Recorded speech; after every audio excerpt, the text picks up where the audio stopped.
Stay well clear. He was coming up on the coastline now, and he dropped the landing gear to slow him down quickly. The two jets blew past him again, causing him to laugh. "Sorry about that, fellas," he said into the mic. Half a mile to the beach. Teddy reached into the duffel next to him and took out a package the size of a thick hardcover book. He unlatched his door and stood by, watching the beach. The moment he crossed it, he lifted the door off its hinges and let it fall from the airplane. He moved the gear lever to the retracted setting, and while it came up, he hung the duffel around his neck and set the timer on the package to 30 seconds. He didn't waste another moment. Clutching the duffel to his chest, he rolled sideways and out of the airplane, counting. 1,001, 1,002, 1,003. He wanted to be as far below the airplane as possible before it blew. On 10, he tucked the duffel under his arm, grabbed the ripcord handle, and pulled. The chute opened with a jerk, and a moment later, the sky lit up and the shock wave hit him. 2 pounds of plastic explosive made quite a bang.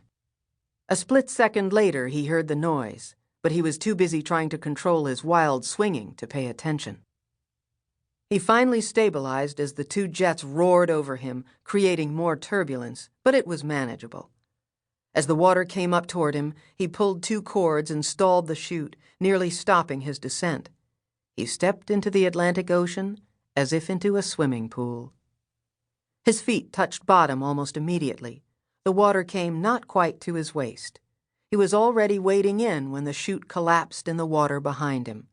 He struggled on toward the beach, maybe 50 yards away, trying to keep the chute from filling with water while holding the duffel high and dry. When the water was ankle-deep, he hung the duffel around his neck again and used both hands to gather up and wring out the chute.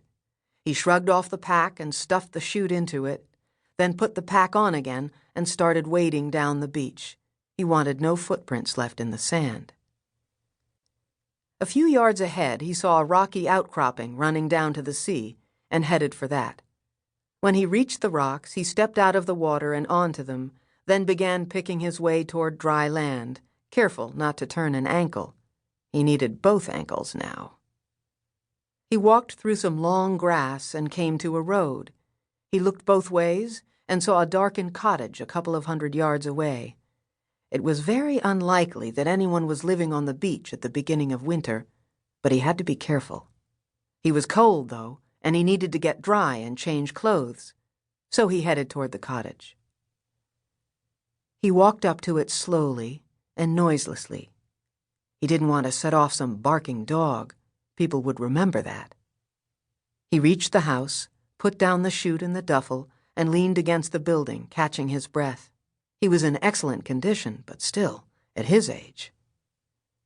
When he had rested, he began circumnavigating the house, looking into windows, some of which had blinds drawn. When he reached the back door, he found it padlocked from the outside. Nobody home, gone for the winter. He picked the lock in seconds, and he was inside. He retrieved the pack and his duffel, and still treading lightly, he walked through the house and found it deserted. He found a linen closet and removed a couple of towels and a thick blanket. Then he stripped off his wet clothes in the kitchen and rubbed himself down with a towel. He wrapped himself in the blanket, found a flashlight, and began exploring. He found a utility closet housing an electric hot water heater and turned it on. Then he ran in place for a couple of minutes to get his circulation going. After 15 minutes, when the water from the tap was tepid, he turned off the hot water heater so that it wouldn't be found to be warm when the house was searched, found a shower, and got clean. He dressed in the change of clothes from his duffel, then he went through the house to see what he could find. He came back to the kitchen with a suit that was only a little too big for him, a couple of shirts, some underwear, and a presentable felt hat from the master bedroom, and a man's Burberry raincoat from the front hall closet. He packed them in the duffel, put his wet clothes and the towels into the washing machine, then he went into the attached garage. There was a 10-year-old Ford station wagon parked there, along with a pair of bicycles. He found a shovel, then he went out behind the house to what, in the summer, would be a very nice garden,